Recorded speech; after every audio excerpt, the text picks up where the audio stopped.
Hello friends, I am Yogendra Agarwal and you are watching your own YouTube channel Commerce Mantra by Yogendra sir. Students, in previous video we were discussing about concept of company. What is company? What is OPC? One person company. What is private company? What is public company? Today also we are going to discuss some concept that relates to how many types of share capital are there. What is the difference between authorized capital? What is the difference between authorized capital and issued capital? What is the difference between authorized capital and subscribed capital? Students, ये सभी concept हमारे अगर हम question के रूप में कहें तो थ्योरेटिकल आपको आना है, लेकिन आप जानते हैं आपको पेपर 20 मार्क का MCQ आने वाला है, आपको पता है वहाँ इन कंसेप्ट की ज़रूरत पड़ती है। इसीलिए मैं अपनी वीडियोस में इन पर फोकस किए हुए हूँ। न्यूमेरिकल ऑफ कोर्स करेंगे, लेकिन ये जो कंसेप्ट वाइज स्टडी है इसको बच्चे इग्नोर कर देते हैं, हम उस पर फोकस कर रहे हैं। चलिए शुरू करते हैं। स्टूडेंट्स, अगर आप इस चैनल पर नए हैं तो प्लीज़ इस चैनल को सब्सक्राइब कीजिए, जिससे कि मेरे आने वाले वीडियोस सब्जेक्ट से रिलेटेड और आपके CBSE से रिलेटेड कोई इन्फॉर्मेशन यदि है उसकी वीडियोस आप तक सबसे पहले पहुंचते रहें। बेल आइकन को प्रेस करना मत भूलिए। स्टूडेंट्स, स्टार्ट करते हैं। आज मैं बात कर रहा हूं शेयर कैपिटल। शेयर कैपिटल होती कितने प्रकार की है? बच्चे जिनमें कंफ्यूज होते हैं, मैं उन्हें देसी तरीके से आपको बताने वाला हूं। स्टूडेंट्स, सबसे पहले मैंने यहां जो कैपिटल लिखी हुई है यानी 4 कैटेगरी में, ब्रॉड कैटेगरी में बांट दिया है। सबसे पहले authorised capital, issued capital, subscribed capital and one is reserve capital. First we will discuss about authorised capital. What is authorised capital? तो कंपनियां शेयर कैपिटल पर चलती हैं, कंपनियों के लिए शेयर कैपिटल मस्ट होती है। हम जानते हैं क्योंकि किसी भी बिजनेस को रन करने के लिए ये कहा जाता है कि जो पैसा है, फाइनेंस है, वो ब्लड है। Finance is the blood of business. अगर फाइनेंस नहीं तो बिजनेस की कल्पना भी नहीं की जा सकती है। कंपनी के पास कहां से आएगा पैसा? अगर हम कोई बिजनेस करना चाहें, आप कोई बिजनेस करना चाहें, तो उस बिजनेस को तो हमारे पेरेंट्स फाइनेंस कर सकते हैं, हमारे जानने वाले फाइनेंस कर सकते हैं। हमारे पास पैसा आसानी से आ सकता है और हम बिजनेस स्टार्ट कर सकते हैं।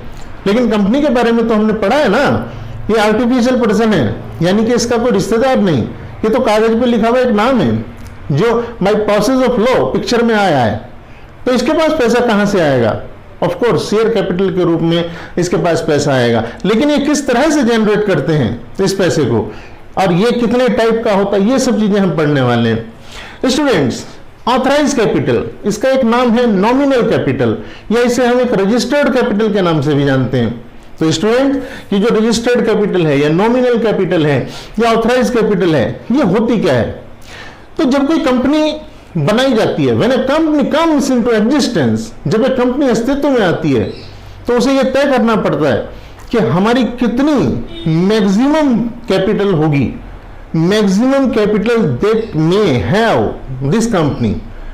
ये कंपनी इतनी ज्यादा से ज्यादा कैपिटल अपनी रख सकती है इन फ्यूचर भी, तो उसे ऑथराइज कैपिटल कहते हैं। एक्चुअली इस कैपिटल से कंपनी को अपने आप को रजिस्टर्ड कराना पड़ता है, इसीलिए इसका एक नाम रजिस्टर्ड कैपिटल भी है। तो रजिस्टर्ड कैपिटल कह दें या हम नॉमिनल कैपिटल कह दें या ऑथराइज कैपिटल कह दें। तो ऑथराइज्ड बाय ए मेमोरेंडम, कंपनी के 2 डॉक्यूमेंट होते हैं स्टूडेंट्स, उसमें से एक है MOA, memorandum of association. Memorandum of association में कुछ क्लॉजेज होती हैं, उन क्लॉजेज में एक क्लॉज होती है कैपिटल क्लॉज। उस कैपिटल क्लॉज में लिखा होता है कि कितनी ज्यादा से ज्यादा इस कंपनी की कैपिटल हो सकती है। अब जो बच्चे थोड़ा उत्सुक हैं जानने के लिए, सर इस तरह से तो कोई कंपनी अपनी अनलिमिटेड कैपिटल बोल सकती है, कोई कह सकती है हमारी तो 10,000 करोड़ की कैपिटल हो सकती है, 10 लाख करोड़ की कैपिटल हो सकती है।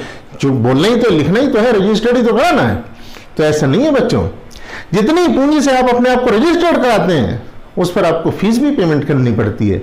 इसलिए आप अपना कंपनी का जो प्रोजेक्ट है, जो सब कुछ जिसके बेस पर आप कंपनी तैयार कर रहे हैं, वो भी शुरुआत में सब चीजें लिखते हैं क्लियरिटी से कि आपके ऑब्जेक्टिव क्या है, जो ऑब्जेक्टिव क्लॉज एक होती है मेमोरेंडम जिसकी हम बात कर रहे हैं। तो स्टूडेंट्स, ये जो हमारी ऑथराइज कैपिटल है, ये केवल हमें ये बताती है कि हमारी इन फ्यूचर भी इतनी ज्यादा से ज्यादा कैपिटल हो सकती है। मतलब हम अगर चाहें, सपोज करिए आज हमने कंपनी जब शुरू की तो शुरू करते वक्त हमने कंपनी को केवल मान लीजिए 1 करोड़ से शुरू किया, छोटी सी कंपनी हम बनाने वाले हैं। लेकिन हम अगर चाहेंगे तो अपने बिजनेस को कितना एक्सपेंड कर सकते हैं, तो वो बिजनेस को हम मान लीजिए 20 करोड़ तक एक्सपेंड करना चाहते हैं, हम इन फ्यूचर सोच रहे हैं कि इतना तक जा सकते हैं, तो हम अपने को 20 करोड़ रुपए की कैपिटल से रजिस्टर्ड कराएंगे। बड़ा सीधा सा कंसेप्ट है स्टूडेंट्स। जब हम बात करते हैं दूसरा इश्यूड कैपिटल, तो इश्यूड कैपिटल का मतलब क्या है? As issued for subscription. मतलब पहले वाली जो हमारी कैपिटल थी, क्या नाम है कैपिटल का? Authorise capital. इस ऑथराइज कैपिटल को कहां से देख के पता चलेगा कंपनी की? मेमोरेंडम ऑफ एसोसिएशन से।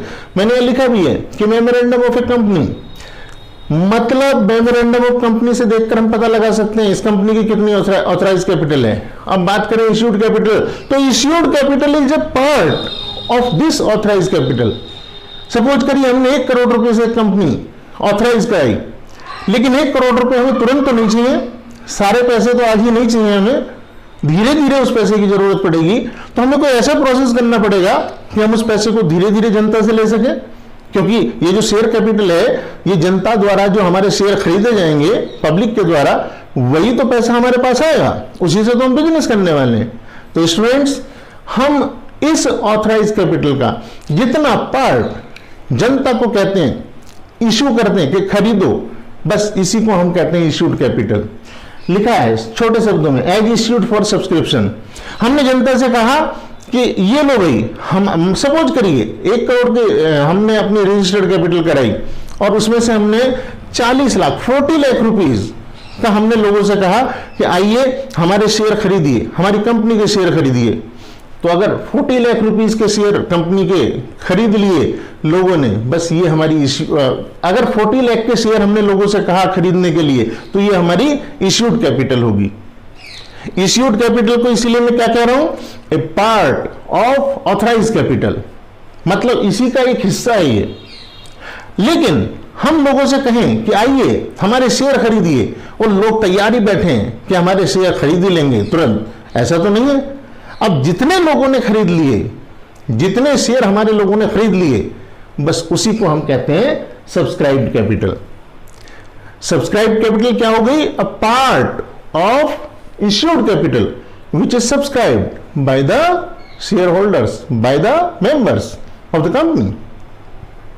तो हम ये बात कर रहे हैं कि सब्सक्राइब कैपिटल मतलब जो कैपिटल, जो शेयर्स हमारे खरीद लिए जाएं जनता के द्वारा, बस वही है सब्सक्राइब कैपिटल। तो ये part of capital being subscribed by the members of company, मतलब हमारे कैपिटल का वह हिस्सा, इश्यूड कैपिटल का वह हिस्सा जो जनता के द्वारा खरीद लिया गया है, उसी को हम क्या कह रहे हैं? Subscribed capital. मेरी बात समझ में आती है? सपोज करिए जो हमने अभी 40 लाख रुपीस के शेयर जनता से कहा था कि आओ जनता हमारे शेयर खरीदो, उसमें से सपोज करिए 38 लाख के शेयर लोगों ने खरीद भी लिए। अब 38 लाख की हम क्या कहेंगे? इसे कहेंगे सब्सक्राइब्ड कैपिटल।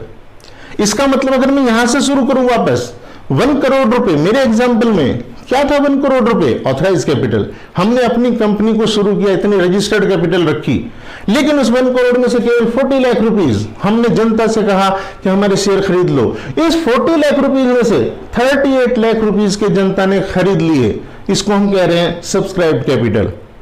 इट मींस मैं अगर रिवर्स में जाकर के कहूं तो issued capital is a part of authorise capital, subscribe capital is a part of issued capital. इस तरीके से हम देख सकते हैं। जब मैं इश्यूड कैपिटल को आगे चल के बात करता हूं तो 2 तरह से मैं इसे देखता हूं, called up capital and paid up capital. Students, अभी हम नेक्स्ट लेक्चर में बहुत इंपॉर्टेंट टॉपिक डिस्कस करने वाले हैं। हम अपने शेयर कैपिटल को किस किस तरीके से इशू कर सकते हैं। फॉर कैश कर सकते हैं, फॉर अदर देन कैश कर सकते हैं, फॉर एट प्रीमियम कर सकते हैं, एट डिस्काउंट कर सकते हैं, एट पार करते हैं। ये सारे जितने भी केस होते हैं हमारे, वो सब मैं आपको यहां एक डायग्राम के जरिए समझाऊंगा। तो इस डायग्राम को देख करके आप समझ लेंगे, अच्छा हमारे ये सारे के सारे सिस्टम है। आपको जर्नल एंट्री बनाने में भी आसानी होने वाली है उस डायग्राम को देखकर। चलिए वो तो खैर नेक्स्ट वीडियो की बात है। अभी मैं बात कर रहा हूं कि सब्सक्राइब कैपिटल की जब मैं बात करूं तो called up capital and paid up capital, दो तरह की कैपिटल मेरी यहां पर है। तो कॉल्ड अप कैपिटल का मतलब क्या है? एक तो हम शेयर लमसम पे इशू करते हैं। सपोज करिए 10 रुपए वाला शेयर है, हमने कहा ये शेयर खरीदना है, ये लो 10 रुपए 2 शेयर ले लो। एक तरीका होता है हम इंस्टॉलमेंट में जारी करते हैं अपने शेयर। इंस्टॉलमेंट का मतलब है 10 रुपए वाला शेयर है तो 10 रुपए हमें आज नहीं चाहिए, हमें 10 रुपए ये आज नहीं, धीरे धीरे लेंगे, इंस्टॉलमेंट में लेंगे। कुछ एप्लीकेशन के नाम से लेंगे, कुछ अलॉटमेंट के नाम से लेंगे, कुछ फर्स्ट कॉल सेकंड कॉल, इस तरह से लेंगे। तो हम अपनी कैपिटल का जितना हिस्सा जनता से कह दें कि दे दो हमें, मान लो हमने एप्लीकेशन मनी मांग ली, अलॉटमेंट मनी मांग ली, हमने फर्स्ट कॉल मांग ली, बाकी अभी मांगे नहीं है, तो जितने हम मांग चुके हैं उसको कहते हैं कॉल्ड अप कैपिटल। जैसे हमने जनता से मांगे कि भैया हमारे पैसे दे दो, तो जनता तैयारी बैठी एकदम दे देगी, ऐसा तो नहीं होता है। कुछ लोग तो होते हैं जिनको परेशानी हो सकती है, उनके पास पैसे नहीं है, वो देना नहीं चाहते हैं, या कुछ भी, सो मेनी रीजंस में भी देयर। तो जितना पैसा हमें मिल जाए मांगने पर उसे हम कहते हैं पेड अप कैपिटल। तो हमारे कॉल्ड अप कैपिटल और पेड अप कैपिटल का कंसेप्ट क्या है कि हमारी सब्सक्राइब्ड कैपिटल के उस हिस्से को हम कॉल्ड अप कहते हैं जो हमने जनता से मांग लिया है कि लाओ भी हमारे पैसे दे दो। मतलब शेयर पर आप अपना हिस्सा कंपनी को पे कर दो। आपने शेयर खरीदा है, अब हमें जरूरत है उस पैसे की, आप पे करिए। उसे हम एप्लीकेशन मनी मांग रहे हैं के रूप में मांग रहे हैं, चाहे हम अलॉटमेंट मनी के रूप में मांग रहे हैं, चाहे कॉल मनी के रूप में मांग रहे हैं। I think you got it. अब इसके बाद बात करते हैं, ये हो गया हमारा called up capital and paid up capital. अगर इसमें टेक्निकली बात करूं तो टेक्निकली हम इसे दो पार्ट में बांट करके देखते हैं, उसको करेंगे बात। पहले बात करते हैं रिजर्व कैपिटल की। ये रिजर्व कैपिटल क्या होती है? तो रिजर्व कैपिटल का मतलब स्टूडेंट, एक तो ये दो शब्द हैं जो अक्सर कंफ्यूज करते हैं, reserve capital and capital reserve, इन दोनों में कंफ्यूजन रहता है। इनको भी बताऊंगा, लेकिन पहले बात करते हैं रिजर्व कैपिटल की। ये रिजर्व कैपिटल क्या होती है? अ part of subscribed capital. A part of subscribed capital, ये सब्सक्राइब्ड कैपिटल का ही एक हिस्सा होता है, लेकिन इस हिस्से की खासियत होती है, ये वह पूंजी होती है, ये वह कैपिटल होती है जिसे हम life time of company call नहीं करते हैं। हम ये पहले से डिसाइड करके रखते हैं कि during the life time of company, during the life time of company we will not call this amount. हम इसे मांगेंगे ही नहीं जनता से। कब मांगेंगे? केवल एक ही कंडीशन है, when we go in winding up, means in event of winding up. अगर कंपनी समाप्त होती है, वाइंड अप होती है, केवल तभी हम इस हिस्से को मांगेंगे। तो मैंने यहां लिखा है a part of subscribe capital not to call except in the event of winding up of a company.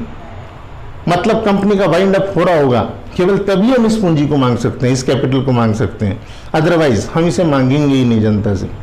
तो life time of company we don't call it, हम मांगते ही नहीं है, इसीलिए इसका नाम रिजर्व कैपिटल रखा हुआ है। जैसे आप लोग कई बार होते हैं रिजर्व नेचर के, अलग एक तरफ, बाकी सब दुनिया से अलग अपने को महसूस करते हैं, रिजर्व नेचर के होते हैं, ऐसे इसका नाम रख दिया रिजर्व कैपिटल। लेकिन ये कैपिटल रिजर्व है students, capital reserve is a different thing. Capital reserve is a part of profit actually. Capital reserve is created out of capital profits. It means a capital profit is set aside in the name of capital reserve, and uses of that are also different. उसके जो uses है वो भी अलग हैं, वो एक पूरा समझने का विषय है। हालांकि ये सब चीजें जो मैं बता रहा हूँ ये MCQs के केस में आकर के और भी ज्यादा इंपॉर्टेंट हो गई हैं। और आपने अगर मेरी नई शिक्षा नीति पर वीडियो देखी होगी, जो मैंने न्यू एजुकेशन पॉलिसी पर वीडियो दिखाई थी, तो मैंने बता रखा है कि आने वाला जो समय है शिक्षा का, 2022 से पॉलिसी लागू हो जाएगी, नई शिक्षा नीति। आप चाहे 12th की बात कर रहे हो, चाहे आप आने वाले समय में अगले स्टैंडर्ड्स में होंगे, ग्रेजुएशन में होंगे, हर जगह पढ़ाई का एक लेवल तय कर दिया गया है। अब तक जो चीज़ आप रट कर पढ़ते थे वो चीज़ खत्म करने वाले हैं।